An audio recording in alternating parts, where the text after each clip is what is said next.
నమస్తే. సరస్వతి ఇన్ఫర్మేషన్ ఛానల్కు స్వాగతం, సుస్వాగతం. మనం కొత్తగా ఒక ఊరికి వెళ్ళినప్పుడు అది దేవీ నవరాత్రుల సమయం అయితే అమ్మవారి ఆలయాలలో ఎంతో వైభవంగా ఆ తల్లి పూజాది కార్యక్రమాలు జరుగుతూ ఉండటం చూస్తూ ఉంటాం. ఆ 9 రోజులలో ఏదో ఒక రోజు దగ్గరలో ఉన్న అమ్మవారి ఆలయానికి వెళ్ళి ఆ తల్లిని దర్శించుకొని ఆమె అనుగ్రహాన్ని పొందాలని అనుకోవడం సర్వసాధారణం. ఒకవేళ ఈలోపు మనకు దగ్గరలో ఒక పురాతన దేవాలయం ఉందని తెలిస్తే మన అడుగులు ఆ ఆలయం వైపుకు ఖచ్చితంగా పడతాయి. దేవి నవరాత్రుల సమయం, అందులోనూ పురాతన అమ్మవారి ఆలయం అన్నప్పుడు ఆలయం చుట్టూ కోలాహలం ఉండటం సహజమే. ఎటు చూసినా జనాలు బారులు తీసి ఉండటము మామూలే. మనం చెప్పుకోబోతున్న ఈ ఆలయం దగ్గర కూడా అదే విధంగా ఉంటుంది. కానీ అక్కడి వాతావరణం కాస్త వింతగా అనిపిస్తుంది.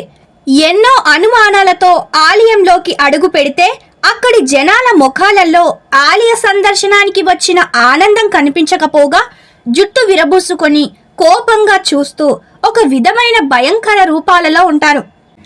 అర్చకుడు అమ్మవారికి హారతి ఇవ్వడం మొదలు పెట్టగానే గర్భగుడి బయటి జనాలందరూ బిగ్గరగా భయంకరంగా అరుస్తూ కాళ్ళు చేతులు కొట్టుకుంటూ తల అటు ఇటు ఆడిస్తూ ఎర్రటి కళ్ళతో మామూలు మనుషులలా కాకుండా వింతగా ప్రవర్తించడం చూసి అయోమయంగా అర్చకుడిని ప్రశ్నిస్తే నవరాత్రుల సమయంలో అక్కడికి వచ్చే భక్తులంతా దయ్యం పట్టిన వారే అన్న సమాధానం ఆయన చెప్తున్నప్పుడు గుండెలు జారిపోతాయి.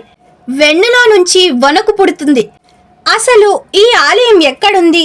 దయ్యం పట్టిన వారంతా దేవీ నవరాత్రుల సమయంలోనే అక్కడికి ఎందుకు చేరుకుంటున్నారు? ఆ తరువాత అక్కడ ఏం జరుగుతుంది వంటి సందేహాలకు సమాధానాలు తెలియాలంటే ఈరోజు మన వీడియోను చివరి దాకా చూసి మీ అభిప్రాయాలను కామెంట్ ద్వారా తెలియజేస్తారని ఆశిస్తున్నాను. అంతేకాదు, మీరు గనక మన ఛానల్ని మొదటిసారిగా చూస్తున్న వారైతే ఛానల్ని వెంటనే సబ్స్క్రైబ్ చేసుకోండి. ఆ పక్కనే ఉన్న బెల్ ఐకాన్ని యాక్టివేట్ చేయండి. మీరు అలా యాక్టివేట్ చేయడం వల్ల నేను పెట్టే ప్రతి ఇన్ఫర్మేషన్ ఉన్న వీడియోస్ మీ దాకా తేగలుగుతాను. దయచేసి అర్థం చేసుకుని ఛానల్ని సబ్స్క్రైబ్ చేసుకోండి. నేను మీ నుంచి ఆశించేది కూడా ఈ చిన్న లైక్ ఇంకా సబ్స్క్రైబ్ మాత్రమే. అలాగే వీడియోని పూర్తిగా చూశాక తప్పకుండా మీ అభిప్రాయాలను కామెంట్ ద్వారా కామెంట్ చేయండి. ఒకవేళ మీరు ఈ ఆలయానికి వెళ్ళాలనుకుంటే ఎవరితో వెళ్తారో ఆ వ్యక్తికి ఈ వీడియోని షేర్ చేయండి. ఇక ఏమాత్రం ఆలస్యం లేకుండా వీడియోలోకి వెళ్దాం. ఈ అమ్మవారి ఆలయం గురించి తెలియాలంటే జార్ఖండ్ రాష్ట్రానికి వెళ్లాల్సిందే. ఆ రాష్ట్రంలోని పాలము జిల్లాలో గల హైడ్రా నగర్లో ఉన్న దేవీధామ్ మందిరం గురించి మనం మాట్లాడుకుంటున్నది. ఈ ఆలయంలోని అమ్మవారిని దేవి భగవతి అనే పేరుతో పిలుస్తారు. ఎక్కడైనా అమ్మవారి ఆలయాలకు సామాన్య భక్తులు తాకిడి ఎక్కువగా ఉంటే ఈ దేవీధామ్ మందిరానికి మాత్రం దయ్యం పట్టిన వారి తాకిడి ఎక్కువగా ఉంటుందని అర్చకులు చెప్తున్నారు. ఆలయంలోకి అడుగు పెట్టగానే ఒక పెద్ద అగ్నిగుండం ఉంటుంది. ఆ గుండం చుట్టూ దయ్యం పట్టిన వారు కూర్చొని అరవడం, జుట్లు విరబూసుకొని ఊగడం, వింత వింతగా ఎగరడం వంటి పనులు చేస్తూ ఉంటారు.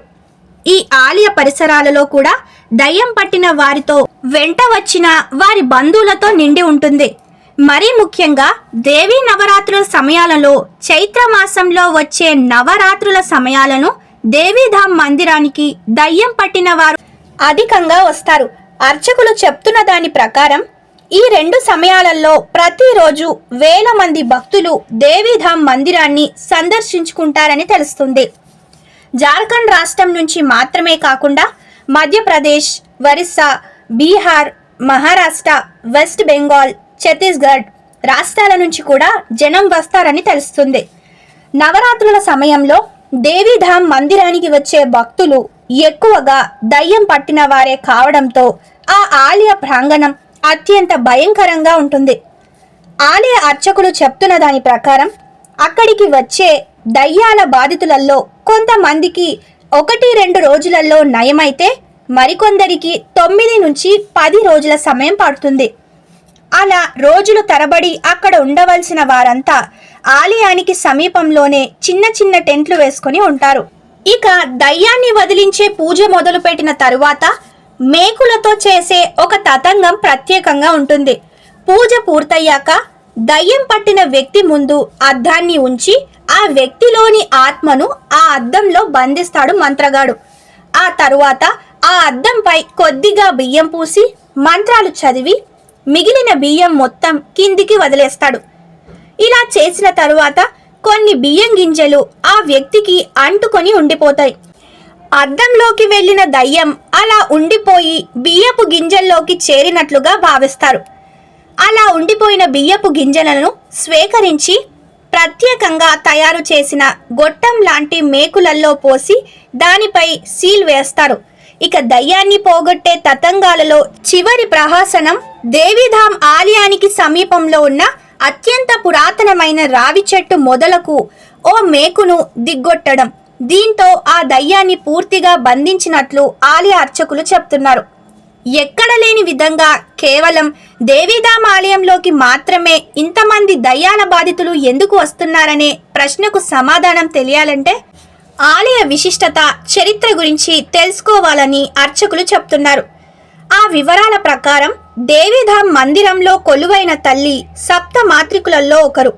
ఆమె ఉగ్ర స్వరూపిణి, దుష్టశక్తి సంహారిణి. ఆవిడకు ఉన్న ప్రత్యేకమైన శక్తుల కారణంగా దయ్యాలు ఆ తల్లి ముందు నిలవలేవని అర్చకులు చెప్తున్నారు. మరీ ముఖ్యంగా దేవీ నవరాత్రుల సమయంలోనూ, చైత్ర మాసంలో వచ్చే నవరాత్రుల సమయంలోనూ దేవీధామ్ ఆలయంలోని అమ్మవారికి శక్తి మరింతగా ఉంటుందని అంటున్నారు. ఆ సమయంలో దయ్యాలను వదిలించే క్రతువులు చేస్తే ఫలితం త్వరగా దక్కుతుందని భక్తుల విశ్వాసం.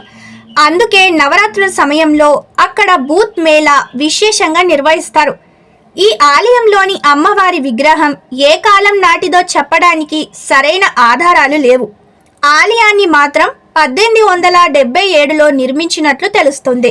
బీహార్లోని ఔరంగాబాద్ జిల్లాలో గల జంహౌర్ అనే గ్రామానికి చెందిన ఒక జమీందారు అనుకోకుండా ఒకనాడు ఇప్పుడున్న దేవీధామ్ ఆలయ పరిసరాలలో గూడారం వేసుకొని సేద తీరుతుండగా ఆయనకు కలలో అమ్మవారు కనిపించి సమీపంలోని ఒక పుట్టలో విగ్రహ రూపంలో తానున్నానని, ఆ విగ్రహాన్ని వెలికి తీసి పూజలు చేయించి దయ్యం ఆవహించి బాధపడుతున్న ఆయన కూతుర్ని తీసుకొచ్చి తనకు పూజ చేయిస్తే ఆమెకు నయం అవుతుందని చెప్పినట్లు తెలుస్తుంది. మరునాడు ఉదయం ఆ జమీందారు ఊరి జనాలతో ఆ పరిసరాలలో వెతికించగా కలలో అమ్మవారు చెప్పినట్లుగానే విగ్రహం దొరికింది. ఆ తల్లి చెప్పినట్లు చేయగా ఆయన కూతురికి నయం అయ్యింది. వెంటనే జమీందారు అమ్మవారికి అక్కడే ఆలయాన్ని నిర్మింపజేశాడు. అదే ఈనాటి దేవీధామ్ ఆలయం. ఇక దేవీధామ్ బూత్ మేళాగా ప్రసిద్ధి నొందిన ఉత్సవానికి ఒకప్పుడు కేవలం దయ్యాల బాధితులు మాత్రమే వచ్చేవారు. కానీ గత కొన్నేళ్లుగా ఈ వింతను చూడటానికి వచ్చే వారి సంఖ్య పెరుగుతున్నట్లు ఆలయ అర్చకులు చెప్తున్నారు. శ్రీమాత్రే నమః. ఇక ఇదండి ఈ వీడియో మీకెలా అనిపించిందో, అంటే ఈ ఆలయం గురించి తెలుసుకున్నాక మీరెలా ఫీల్ అయ్యారో అన్న విషయాన్ని కామెంట్ బాక్స్లో తప్పకుండా కామెంట్ చేయండి. అలాగే ఈ వీడియోని మీ ఫ్రెండ్స్ అండ్ ఫ్యామిలీకి కూడా షేర్ చేయండి. ఈ వీడియోని చివరి వరకు చూసిన ప్రతి ఒక్కరికి thank you for watching this video.